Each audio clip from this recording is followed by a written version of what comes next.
Note: there will be no pictures or videos of the following acts being committed to help make this video more accessible and for me to remain a meat eater. There is a widespread rejection of halal meat throughout Europe and Australia. It's been called cruel, unnecessary, and barbaric. Groups against halal meat say it is an offence against animal rights, and with the growing tension of immigration, this issue is not going to subside anytime soon. So why don't I incorrectly pronounce every Islamic word and name in this analysis and see if facts can outshine my word butchering? So, what is halal meat? Halal meat is meat prepared in a way acceptable to the Islamic faith. The word itself, halal, means permitted or lawful.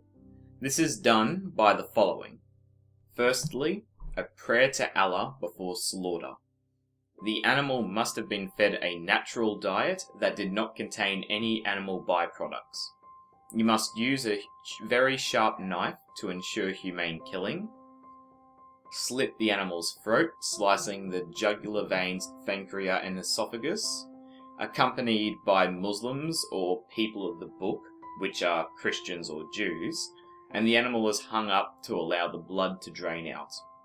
The opposite of halal meat is haram, or forbidden meat. This is meat which includes blood, alcohol, which is haram in itself, meat from pigs or carnivorous animals, or any meat which has not been slaughtered under halal law. Lastly, we have mashbo, which means suspect. This is used when it is difficult to determine if the meat is halal or haram due to complex ingredients or questionable practices. How does this compare with other religions? The Jewish faith also has strict laws on their meat and create what is known as kosher. Muslims can find this acceptable for their beliefs if halal meat is unobtainable. Some differences with shakita, how kosher meat is made, is that it requires a specific person, a perfect blade twice the size of the animal's neck, a continuous single stroke, and the blood must drip onto the earth. Some Christians also observe the no blood rule, such as Christian Science and Jehovah's Witnesses, and people purchase meat following some of these guidelines as a lifestyle choice.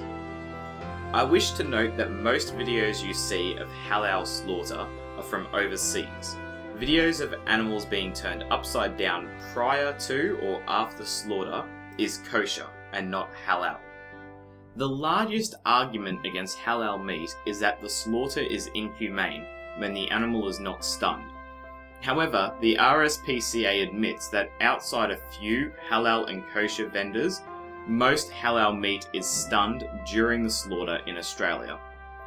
Most halal references in the Quran are linked to tabid, which means the meat must be locally grown, free from hormones, pesticides, antibiotics, artificial anything. And in the case of livestock, they must be free range, grass fed if that's applicable, and well treated. Quoting the Quran directly, it behooves you to treat the animals kindly. Allah has obtained kindness and excellence in everything.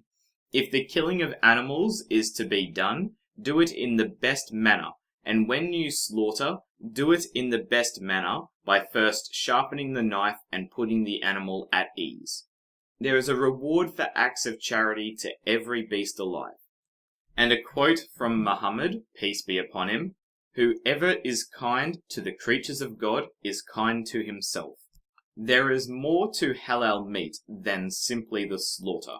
They must be cared for and treated respectfully through the entire process. So, the animals are treated with respect and cared for prior to the killing, better than our Western counterparts at times. However, the final killing blow is what many people get upset about. Cutting the throat of an animal is messy and puts many people off, including me. But does this mean the animal is in more pain than when sedated and shot? A study from, here we go, W. Schultz, H. Schultz Pzoid, A.S. Hazam, and R. Gross, yay, in 1978 found that the halal process of killing is actually painless and that using bolt stun causes more stress and pain. They used EEG methods to monitor brainwaves. A study from Grandin in 1994 reported that there was no pain reflexes during and after Shikita. Bagger and others in 1992 also noted a lack of flinching when using these means. You know what, I should just make a video of just everything that I have mispronounced. I'm sure that would get a lot more hits. Anyway, as much as I'd love to say this is conclusive evidence, there is still scientific debate on what is considered consciousness, and that these tests were perfect examples where the cut was delivered perfectly. In a realistic environment where thousands of animals are to be slaughtered, there are errors to be made. However, does that mean that our general methods of slaughter are more humane? Broiler chickens are now common knowledge. Only 15% of Australian chickens are free range. Between 40,000 and 60,000 chickens are pushed into just one of these sheds. They can barely walk, and 2% do not live through this process due to illness, tumour or starvation. Feces cover the floor, and bacteria and fungus grows rampant. After this, they are transported at 5 to 7 weeks old. 1 million per year die from transportation.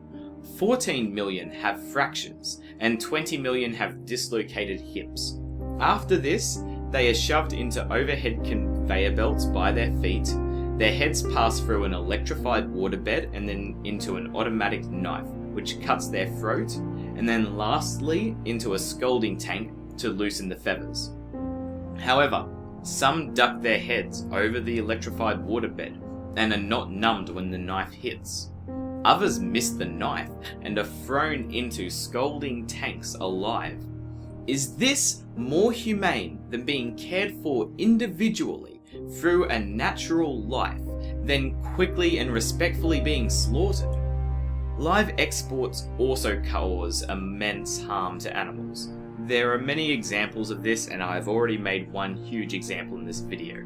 I shall move to the next point, while I'm still an inch away from becoming vegetarian. Some claim that halal certification funds terrorists, and that the certification costs themselves cost the consumer extra. On the former topic, the idea that Australian companies would be allowed to fund ISIS or other Middle East terrorist groups is ludicrous.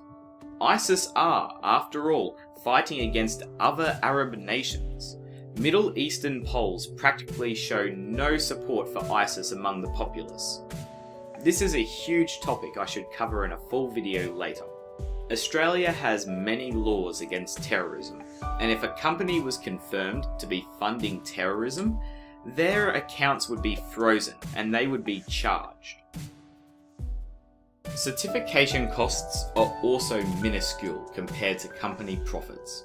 The initial inspection costs $110 for the first site and $55 for each afterwards.